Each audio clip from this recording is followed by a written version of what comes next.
국어교육을 위한 의사소통이론 6장부터 이야기를 하도록 하겠습니다. 6장은 공적인 연설이라든지 이런 설득 상황이 되겠습니다. 6.1에서 얘기하는 것은 그 내용의 짜임입니다. 여러분 어떤 내용이 짜임이 있다, 조리가 있다 이렇게 얘기할 때 이 내용 덩어리들이 잘 논리적으로 이렇게 연결이 되어 있어야 되겠죠. 설득의 가장 기본적인 뼈대는 바로 문제 해결 구조입니다.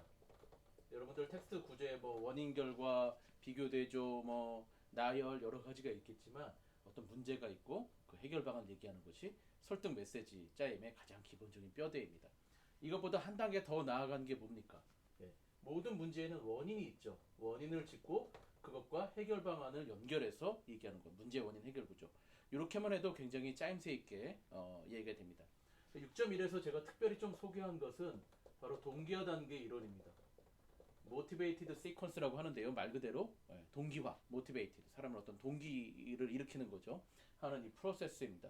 이것도 요 뼈대를 갖다가 그대로 채용을 하는데 자, 첫 번째는 주의 끌기입니다. 말하기는 글쓰기랑 다르게 다른 생각을 하고 있는 사람들이 많이 모여 있습니다. 여기에서 내가 지금 하고자 하는 얘기에 attention, 주의 끌기가 1단계에 나와야 됩니다. 그 다음에 이 문제에 해당되는 게 뭐냐면은 요구입니다. needs, 그죠? 요구 또는 뭐 needs니까 욕구라고도 할 수 있습니다. 내가 채워지지 않는 어떤 마음속에 어떤 그런 상태를 얘기하는 것이죠. 그다음에 3번이 바로 이 해결 방안에 해당되는 만족입니다. satisfaction. 그다음에 4번이 이 동기화 단계의 굉장히 특징인 visualization, 시각화입니다. 그리고 5번은 그래서 어떻게 하라 하는 행동, 액션을 얘기합니다. 여러분, 학생에게 뭐 교장 선생님에게 건의하는 글을 써봐라 그랬을 때 과연 몇 문장을 쓸 수 있겠습니까? 아마 뭐 한 두세 문장, 서너 문장 이렇게밖에 못 쓸 겁니다. 하지만 이 뼈대, 동기화 단계를 알려주면은 굉장히 짜임새 있는 글을 쓸 수가 있습니다. 처음에 주의를 끌고요. 어떤 충격적인 뭐 사건을 얘기할 수도 있고 재미있는 일화를 소개할 수도 있고 그 다음에 요게 바로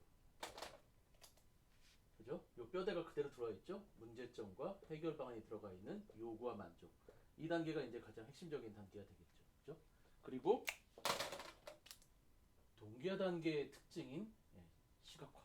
특징이 여러 가지가 있죠. 지금 이런 식으로 지금 뭐 문제 원인 해결 뭐 기승전결 이렇게 텍스트의 구조에 명명을 한 게 아니라 사람의 심리를 그 텍스트 덩어리에 그 단위명으로 씁니다. 요구, 만족 뭐 이런 식으로 그죠? satisfaction, needs 이런 식으로. 이렇게 어떤 심리적인 것들을 굉장히 강조했다. 그래서 이 메시지가 그대로 사람의 심리를 타고 가게 이렇게 만든 것이죠. 시각화는 내가 너에게 제안한 것을 네가 수용하면 이렇게 좋아질 거야. 이렇게 얘기할 수도 있고요. 그 다음에 내가 제안한 걸 수용하지 않으면 안 좋아질 거야. 이렇게 얘기할 수도 있습니다. 뭐 금연 광고 같은 경우가 이런 케이스가 되겠죠. 너희가 담배를 안 끊으면 이렇게 피부가 나빠지고 폐가 이렇게 나빠지고 그렇게 될 거야.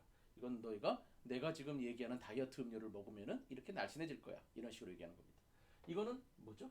두 개를 같이 또 얘기할 수가 있습니다. 그죠? 그래서 뭐 양면 메시지 좀 이따 설명드리겠지만 그거랑도 관련됩니다. 보통은 우리가 설득이라 그랬을 때 이렇게 태도 변화까지를 얘기합니다. 하지만 이 동기화 단계에서는 구체적인 행동까지 언급을 함으로써 뭐 투표를 하십시오. 쓰레기 분류 배출을 철저히 하십시오. 뭐 이런 거에서 구체적인 행동 방안까지 얘기를 해주게 됩니다. 그래서 여러분 이 동기화 단계만 딱 알아도 요거 한두 줄씩만 이렇게 단계별로 쭉 펼쳐놓고 거기에 사례나 이유나 근거들을 들어서 뒷받침을 하면은 쉽게 어떤 것에 자기 주장을 담은 설득하는 메시지를 조리 있게 짤 수가 있습니다. 그것을 다룬 게 6.1이고요. 6.2는 내용 연결 표현을 다뤘습니다. 자, 이것은 바로 이 단계를 잇는 요 관절 같은 역할을 합니다. 어떤 사람이 참 말을 잘한다. 참 조리가 있다. 그냥 듣고 있는데 머리로 쏙 들어온다. 이게 하는 게 바로 이 내용 연결 표현을 잘 쓰는 사람입니다. 여러분 신문 사설은 시각적으로 이게 네문단으로 되어 있구나. 여기가 처음이고 끝이구나. 이게 바로 그대로 느껴집니다. 하지만 말은 이게 어디서 시작해서 어떤 얘기를 하고 어떻게 끝날지 모르게 됩니다. 마치 관광 가이드가 친절한 안내를 하듯이 내용 연결을 표현을 하게 이것을 가지고 학습자에게 교육을 시키면은 굉장히 말을 잘한다. 이해하기가 쉽다. 설득력이 있다. 이런 생각을 갖게 하는 거죠. 어떤 것이냐면은 바로 이 관절입니다. 지금까지 어떤 것의 문제점에 대해서 두 가지 차원으로 나누어서 살펴보았습니다. 그렇다면 이것을 어떻게 해결해야 할까요? 그것에 대해서 세 가지로 나누어서 살펴보도록 하겠습니다. 첫째, 이렇게 나가는 거죠. 자, 이것은 제가 지금 말한 요 한 서너 문장은 이것도 아니고 이것도 아닙니다. 앞에 것을 갖다가 간단하게 정리해주고 지금 우리가 알아본 게 이거야. 그죠? 이거 요구야. 그 다음에 해결 방안에 대해서 내가 세 가지 차원으로 얘기할 거야. 이것을 예고하는 기능을 하는 거죠. 개관을 해주거나 예고를 하거나 아니면은 세 가지 중에 특별히 첫 번째 것에 한정해서 얘기를 해볼게. 이렇게 어떤 강조라거나 논의의 범위를 제한하거나 이런 식으로 단순히 있는 것뿐만 아니라 뭐예요? 청중을 갖다가 내 이야기로 끌어들이고 이렇게 지도를 같이 이렇게 보여주는 거죠. 지금 내가 여길 가고 있어. 이 얘기를 하는 거야. 앞으로 일로 갈 건데 여기서는 세 가지를 우리가 살펴볼 거야. 그 중에서 특별히 첫 번째 것에 중점을 둬서 얘기할 거야. 세 번째 거는 지금 시간 관계상 얘기하지 않을 거야. 이런 것들을 내용 연결 표현이라고 합니다. 문법 쪽에서는 이것을 이제 전통적으로 담화 표지라고 했었죠. 왜냐하면 이러면 이제 뭔가 원인을 얘기할 거고, 자 정리하면 그럼 이제 뭔가 요약을 하고 끝낼 거고 이런 거 대치되겠죠. 접속어 같은 것도 그렇고. 그러므로 그럼 이제 뭔가 결과가 나올 테고. 근데 여기 이제 담화 표지 같은 그런 간단한 표지가 아니라 아까 말씀드린 것처럼 몇 문장에 걸쳐서 지금까지 무엇을 알아보았습니다. 앞으로는 뭘 하겠습니다. 이런 식으로 됐기 때문에 제가 6장 2에서 내용 연결 표현이라는 말을 썼습니다. 이것은 그냥 단순히 표지가 아니기 때문에. 그럼 6장에서는 큰 내용 덩어리와 이것을 연결하는 관절에 대해서 이 설득하는 메시지를 어떻게 짜는지에 대해서 살펴보았습니다. 그럼 7장은 이것을 사람의 안쪽으로 쓱 파괴를 해서 정말 태도 변화가 일어나게 만드는 것을 이야기를 합니다. 그때 제가 소개한 이론이 바로 정교화 가능성 이론입니다. 정교화, 일레버레이션이라고 합니다. 가능성, likelihood, theory 이렇게 합니다. 그래서 패티 앤 카쇼프라에서 설득 이론 중에서는 가장 유명한 건데요. 사람이 어떻게 설득하는 메시지를 처리하는가에 대한 이론입니다. 여기서는 이제 중심 경로, 센트럴 루트가 있고, 그 다음에 중심 경로에서 빠져나가서 주변 경로가 있습니다. 페리페럴 루트라고. 사람이 설득에 성공을 하려면은 중심 경로로 처리가 돼서 숙고가 이루어져야 됩니다. 숙고. 그래야지 설득이 이루어지고 지속된다는 겁니다. 여러분들이 간단하게 뭘 딱 해가지고 그냥 이렇게 탁 하는 거 그건 이제 설득이 이루어졌다고 보는 게 아니고, 여러분들이 그 연사가 참 넥타이가 예쁘다, 귀걸이가 예쁘다, 뭐 해가지고 좋겠네.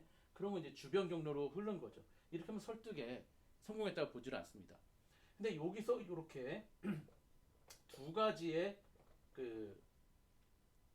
요 옆길로 새는 그 파라미터, 어떤 갈림길이 있는데 그것이 바로 동기와 능력입니다. 동기는 뭐예요? 내가 처리하고자 하는가? 입니다. 나랑 관련성이 없어. 그럼 이제 주변 경로로 흐르게 됩니다. 그죠? 그리고 능력은 뭐예요? 관심은 있는데 못 알아듣겠어요. 전문 용어도 많고 너무 전문 이론도 많아서. 그러면은 이쪽으로 새는 거죠. 그러면은 우리가 설득 메시지를 짜서 사람의 심리로 쏙 들어가서 설득이 이루어지게 하려면은 요거를 고려를 해야 되겠죠. 그래서 7.1과 7.1에서 요거를 소개했고 7.2에서 청자 분석을 소개를 했습니다. 우리가 청자 분석 또는 청증 분석이라고 할 때 그냥 성별이나 연령이나 이런 것들만 얘기하는 것이 아니라 정말로는 인지적인 것, 심리적인 것을 얘기해야 되겠죠. 그래서 첫 번째로 얘기한 게 뭐냐면은 기존 입장입니다. 이 사람이 내가 하고자 하는 어떤 설득하는 메시지에 찬성인가 반대인가, 이것이 굉장히 중요하죠. 두 번째는 뭡니까? 지적인 수준입니다. 자, 이것은 바로 여기서 얘기한 이 능력이랑 직결되는 거죠. 그죠? 능력이랑. 여러분들이 어떤 메시지를 할 때 이것을 단어를 좀 풀어야 되고 앞에 어떤 뭐 FTA다 그랬을 때 이것을 좀 설명하는 말을 갖다가 넣어야 되고, 이런 것들은 바로 이것이 사람들이 처리할 능력이 안 돼서 이쪽으로 빠지는 것을 방지하기 위한 것이죠. 그래서 이것도 고려해야 되고, 3번은 뭡니까? 기존 3번은 사전 지식입니다. 그것에 대해 요거랑 요거는 비슷한 것 같지만 다르죠. 그죠? 예. 이것은 그 사람의 어떤 인지적인 처리 능력을 얘기하는 거고, 이것은 떨어지더라도 거기서는 경험이 많으면은 사전 지식은 많을 수가 있겠죠. 그죠? 예. 그것도 여기에 관련되는 것이고요. 4번은 뭡니까? 예. 입장, 지적 수준, 사전 지식, 그 다음에 개인적 관련성이 되겠습니다. 개인적 관련성은 뭐예요? 이 동기랑 또 직결되는 거죠. 예. 이것이 나의 문제구나 하는 순간 거기에 확 빠져들어서 이렇게 듣게 되는 것이죠. 그래서 요구에 따라서 이런 부분이 잘 안 됐을 경우에는 앞에 부연 설명하는 부분을 넣는다든지 용어를 다듬어 준다든지 해서 이것을 다 다듬는 것이 되겠고요. 총자 분석을 통해서 기존 입장이 만약에 찬성이다 그러면 쭉 그대로 끌고 나가면 되는데 반대일 경우는 어떻게 합니까? 예, 도입부에서 아까 우리 얘기했던 것처럼 동의의 경륜이라든지 그런 걸 써서 그 부분에 대해서 저도 환경보호의 필요성에 대해서는 저도 공감합니다 하면서 공감대를 먼저 얘기해주는 도입부를 고친다든지 그죠? 그다음에 개인적 관련성에 대해서 못 느낄 경우에는 주의 끌기에서 이것이 남의 얘기 같지만 이런 면에서 바로 우리의 이야기합니다 하면서 끌어들여야죠. 그래서 이 옆길로 주변 경로를 세는 것을 방지하기 위해서 이 네 가지의 핵심 변인을 총자 분석해서 고려해서 이 메시지를 뭐죠?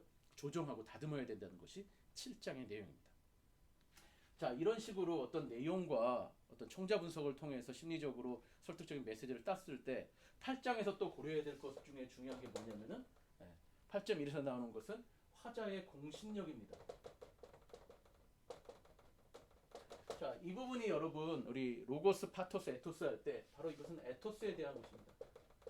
누가 얘기하는 영어로는 source credibility라고 합니다. 그죠? 예. 맨날 거짓말하는 사람이 아무리 짜임새 있고 뭐 내용 연결 표현을 잘하고 총자 분석을 잘해서 했다 그러면 또 어떻게 됩니까? 믿을 수가 없죠. 그래서 화자의 공신력에는 5가지로 우리가 차원이 있는데 첫 번째로는 전문성. 우리가 연사를 소개할 때 이분이 어디 뭐 교수고 박사고 어떤 연구를 했고 이런 것들이 뭐예요? 그 사람의 이 공신력을 높여주기 위한 것이죠. 그죠?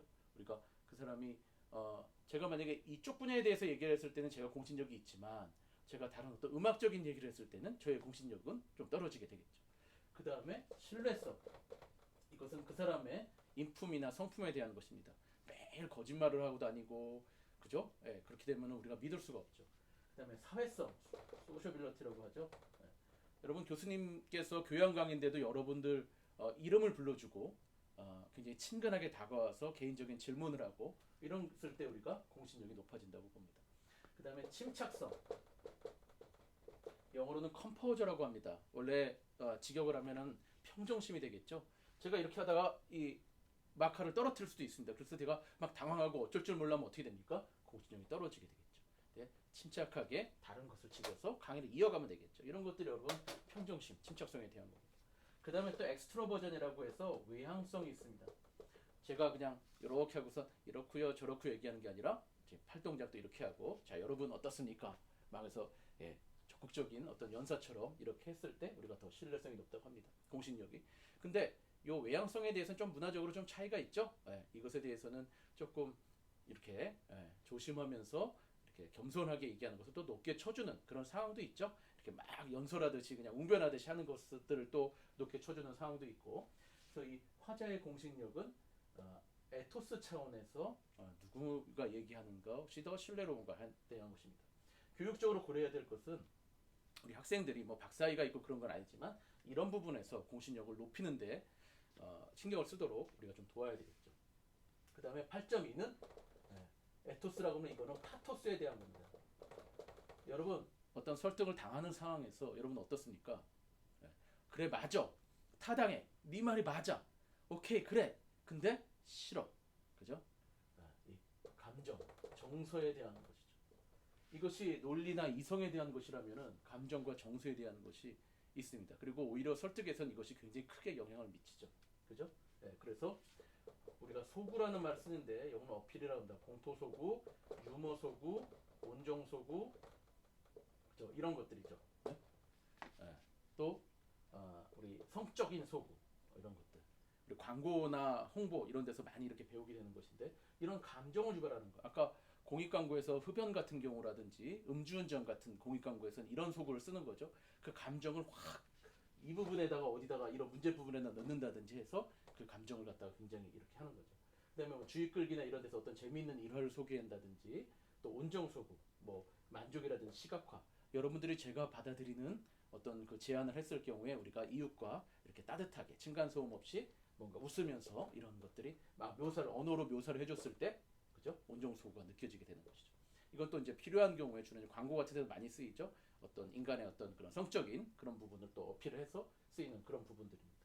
그래서 우리가 설득을 할 때 화자의 공신력에 대한 부분, 그다음에 파토스에 대한 부분도 내용 부분에서 예시를 든거나 뭐 일화를 소개하거나 그랬을 때 이런 아니면 근거를 들거나 그랬을 때 이런 감정 부분을 고려하는 것을 8장에서 다뤘습니다. 9장에서는 에토스, 파토스, 로고스에 대한 부분을 직접적으로 다루게 됩니다. 그래서 논증을 다룹니다. 근데 여러분 논증이라 그랬을 때 어렵게 생각하지 마시고요. 일단은 단위 논증을 우리가 중시해야 됩니다. 단위 논증은 뭐냐면은 주장, 사실은 지금까지는 이 주장을 뒷받침하는 것을 근거라고 통칭을 했지만 이유, 근거 이렇게 3원 체계로 보는 것이 여러분 좋습니다. 그럼 이유, 리즌과 근거, 데이터 또는 에비던스를 구분하는 차이는 뭐냐면은 이유는 쉽습니다. 내 안에서 나오는 겁니다. 내 안에서. 그죠? 왜? 주장은 우리가 누구나 할 수 있죠. 이렇게 해야 돼. 이렇게 맞습니다. 이렇게 할 수 있지만 왜라고 했을 때 거기 나오는 답변이 내 속에서 나오는 게 reason, 이유입니다. 왜냐하면 무엇이기 때문입니다. 근거는 뭡니까? 어떻게 구분하죠? 이것이 안쪽이라면 이것은 뭐예요? 네, 저의 바깥에서 통계 자료, 전문가의 증언 이런 것들이 근거가 되겠습니다. 그래서 이렇게 3원 체계로 단위 논증을 구성하면은 굉장히 견고하고 탄탄한 그런 논증을 구성할 수가 있습니다. 철수가 반장이 되어야 합니다. 왜? 철수는 공부를 잘하기 때문입니다. 근거. 네? 지난번 중간고사에서 우리 반에서 1등을 했습니다. 그죠? 네, 이렇게 하는 거죠. 근데 이런 생각을 하는 사람이 있고 영희가 반장이 되어야 됩니다. 왜? 영희는 우리 친구들을 참 잘 도와줍니다. 근거. 지난번 누가 다리를 다쳤을 때 2주 동안 급식 타는 것을 계속 옆에서 도와주었습니다. 자, 이렇게. 주장이 달라지고 이유가 달라지고 근거가 달라집니다. 근데 엄밀히 따지면은 무엇이 다르기 때문이죠? 우리가 이걸 뭐라 그러죠? 전제가 달라진다고 하죠. 이 전제도 글에 따라서 드러낼 수도 있고 안 드러낼 수도 있지만 숨길 수도 있지만 아까 첫 번째 A가 말한 그 사람의 전제는 뭡니까? 공부를 잘하는 학생이 반장이 되어야 된다는 전제를 가지고 있기 때문에 그런 주장을 하고 그런 이유와 그런 근거를 들은 겁니다. 두 번째 학생은 B라는 학생은 섬기는 리더십, 우리 반을 위해서 봉사하고 헌신할 사람이 반장이 되어야 된다고 생각했기 때문에 아까 영희를 추천한 것이죠. 주장이 달라지고 이유가 달라지고 근거가 달라지고. 그래서 논증은 여러분 이 논증이란 말을 어렵게 생각하실 필요 없이요. 이렇게 우리 이유와 근거가 없는 주장을 뭐라고 하면은 단언이라고 합니다. assertion. 이 단어는 누구나 할 수 있어요. 하지만 논리적으로 설득력을 가지려면은 이유와 근거로 뒷받침이 되어야 됩니다. 그죠? 그래서 여러분 학생들에게 지금 같은 간단한 사례는 초등학생들도 이해할 수 있겠죠? 주장, 이유, 근거 요 3원 체계를 설명해 주시면 되고요. 그 다음에 우리가 전통적으로 논증의 유형으로 연역 논증, 어떤 일반화된 원칙을 먼저 얘기하고 거기서 저의 결론을 끌어내는 방법, 그죠? 네. 이 연역 논증을 할 때는 우리가 어떤 부분에 또 염두를 해서 봐야 됩니까? 그 일반화된 원칙이라는 게 정말 이 상황에 적용 가능한 얘기인가? 정말 입증된 것인가? 이게 흔들려 버리면은 그죠? 뒤에 따르는 논증도 흔들려 버리는 것이니까. 그다음에 귀납은 뭡니까? 다양한 사례들의 어떤 공통점을 통해서 그죠? 어떤 결론을 이뤄내는 방법이죠. 그죠? 네. 뭐 우리 성급한 일반의 오류 이런 거 많이 들어보셨죠? 과연 그렇다고 해서 이렇게 얘기할 수 있는 것인가? 그다음에 또 뭐예요? 유추. 그죠? A와 B의 어떤 공통점을 가지고 얘기할 그러하다라고 결론을 내는 것이죠. 이것도 우리가 어떤 논증에서 뭐 반대 신문을 토론해서 한다든지 따질 때 어떤 점을 따져야 돼요? 과연 이 공통점이 더 큰 것인가? 차이점이 더 크진 않는가? A 학교와 B 학교의 교복 색깔이 같습니다. 그래서 두 학교 학생들의 성적은 비슷합니다. 말도 안 되죠. 그 공통점은 교복 색깔이 같다는 공통점은 지금 어떤 두 학교의 어떤 학생들의 성적과는 무관한 그런 어떤 논리적 연결고리가 없는 얘기가 되겠죠. 그렇죠? 그럼 우리가 또 따져봐야 됩니다. 그다음에 인과 원인과 결과를 논리적으로 연결해서 우리가 논증을 하는 방식인데요. 이것도 따질 때는 어떻게 따져야 됩니까? 과연 이 결과에 이 원인이 맞는 것인가? 그리고 이 결과라 이 현상이 나타나는데 이 원인이 하나뿐인가? 다른 또 원인들이 있을 수가 있겠죠. 그죠? 네. 그런 식으로 해서 연역, 귀납, 유추, 인과 논증을 제가 9장에서 다뤘고요. 각 논증마다 챙겨봐야 될 그 논리적인 오류들을 같이 이 범주 속에서 같이 다뤘습니다. 그러면은 로고스, 에토스, 파토스에 대해서 우리가 설득해서 다룬 거고요.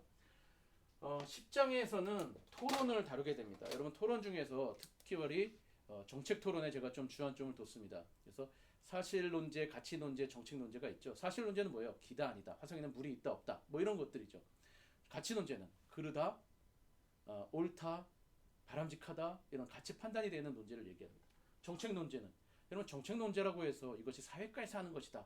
어떤 신문에 나는 그런 어떤 정책에 대한 것이다. 이렇게 생각할 필요 없고요. 슈드가 들어가면 전부 다 정책 논제입니다. 무엇을 해야 한다. 그죠? 무엇을 어찌 해야 한다. 이렇게 들어가면 되는 겁니다. 그러니까 폐지해야 된다, 도입해야 된다, 시행해야 된다, 뭐 중단해야 한다. 이런 것들은 전부 다 정책 논제가 됩니다. 이때 여러분들이 교사로서 정확히 알아야 될 것은 뭐냐면 이 논제를 설정하는 게 한 50%인데요. 중요한 게 뭐냐면 평소형으로 해야 되고요.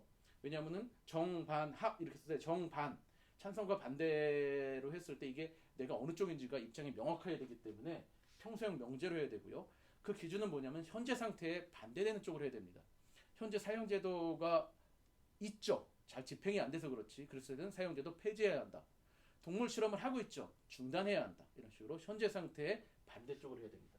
그래서 그 현재 상태의 그 변화를 요구하는 쪽을 찬성 측에게 그 짐을 부과하죠. 그것을 뭐라 그럽니까? 그 짐을 the burden of proof 이렇게 얘기합니다. 직역하면은 입증의 짐, 입증의 책임 이렇게 얘기하는데 우리 법적 용어죠. 입증 책임이라는 말을 씁니다. 민사에서는 이제 원고가 입증 책임 있는 거고 형사 사건에서 이제 검사가 guilty라는 것을 입증해야 되는 것이죠. 이제 변호사 하는 쪽에서는 이제 반대를 얘기하는 거고 이것을 찬성 측에 부과합니다.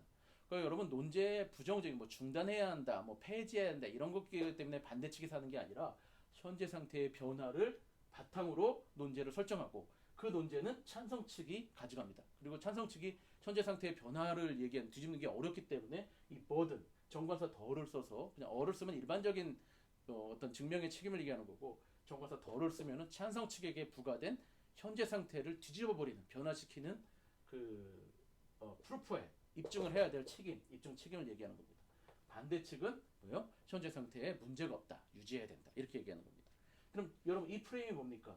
현재 상태에 대한 진보와 그죠? 안 돼. 우리가 안 가봤잖아. 천천히. 그렇게 정책을 빨리 바꾸면 안 돼. 부동산 정책, 노동 정책, 임금 정책, 세금 정책 그렇게 가면 안 돼. 그건 이제 그 보수의 역할이죠. 그래서 어떤 정책에 대해서 우리가 아직 가보지 않은 길에 대해서 충돌로서 진리를 검증하는 그것이 이제 토론이 하는 일입니다.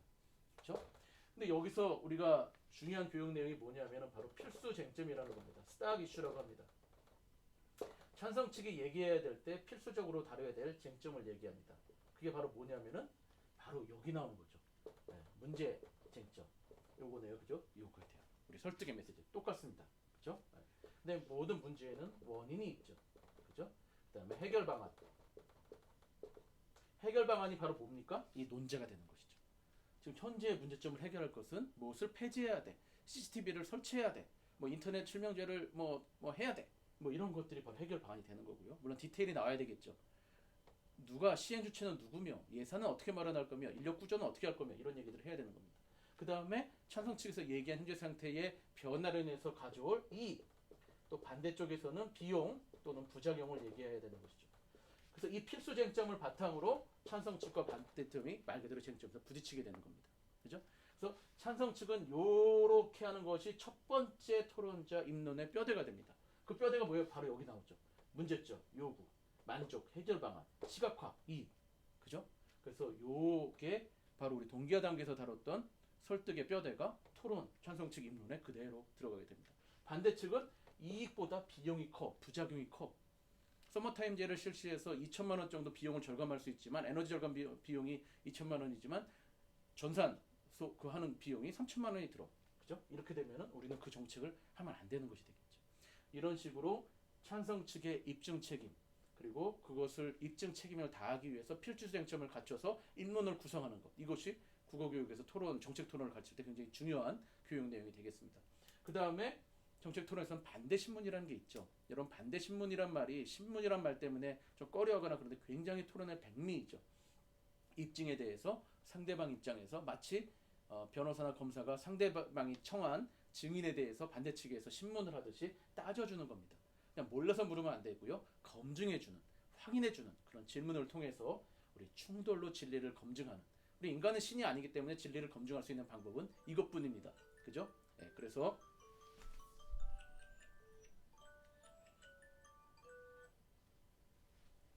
예, 우리 인간은 신이 아니기 때문에 충돌로서 진리를 검증해야 되는 방법은 이것뿐입니다. 그래서 이것을 통해서 토론을 잘 할 수 있도록 우리 토론의 뼈대와 또 반대신문의 어떤 그런 방법을 잘 가르칠 필요가 있습니다.